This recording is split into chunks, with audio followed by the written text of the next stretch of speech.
COVID restrictions has coincided with the arrival of warmer weather and longer days. It's perhaps unsurprising that across the country, parks, recreation grounds and beaches have been flooded with people keen to return to some sense of social normality after months of lockdown.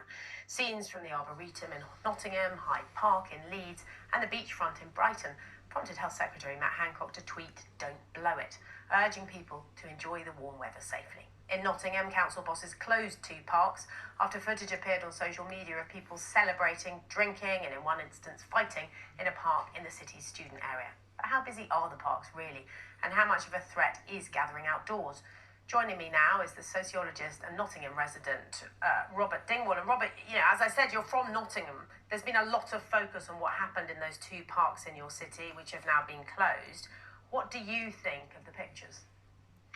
Well, I think that it's very easy to be misled by the images that are conjured up by press photography and television videos. If you're at ground level, filming with a fairly long lens, foreshortening the image, it can very easily make spaces seem far more crowded than they are.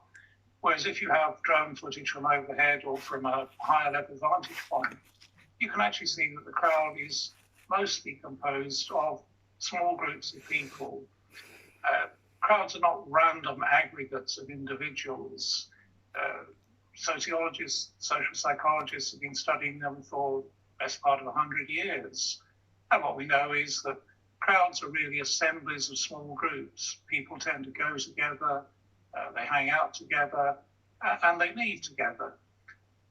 And in the student neighbourhoods, it's quite possible for you to have 2 households which together add up to quite a large group.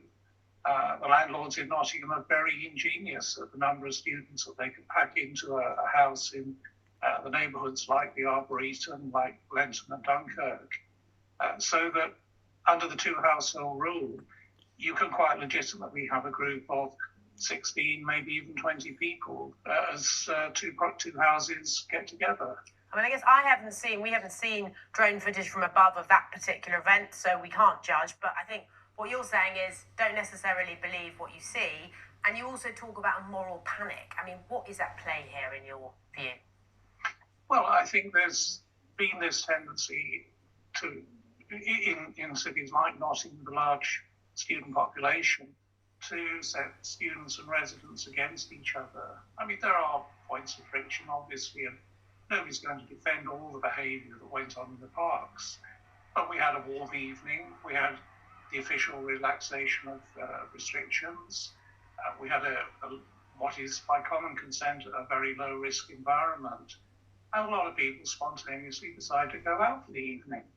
And I think the civic leaders would have done much better to welcome this and to endorse it as a step on the road towards the restoration of some kind of normality. I mean, by all means, criticise the littering and the fighting. But are we looking for someone to blame, I suppose, is the question. If there's a spike, will we blame the young? And what is the role of fear that's playing out in this pandemic? Well, I think we are at the point where we need to be doing positive things to defuse the level of fear that's been allowed to build up over the last 12 months or so. What we're getting here at the moment is a rerun of the panic over the beaches in the south of England last summer. And there was no evidence at all that there were spikes of infection associated with that. Similarly, in fact, there was really no evidence of transmission between students and the wider community when they returned to university in September, October last year. Students are a low-risk group. They tend to be sort of rather isolated from the local community, which is one of the points of friction often between students and the cities where they live. But we can be too quick to forget that students are people as well.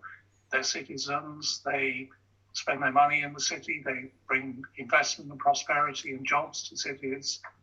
And I think the civic leadership needs to recognise that and to not... Sorry to interrupt, Robert Dingwall, but we've run out of time on that.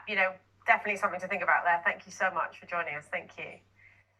Now, a study has found that satellites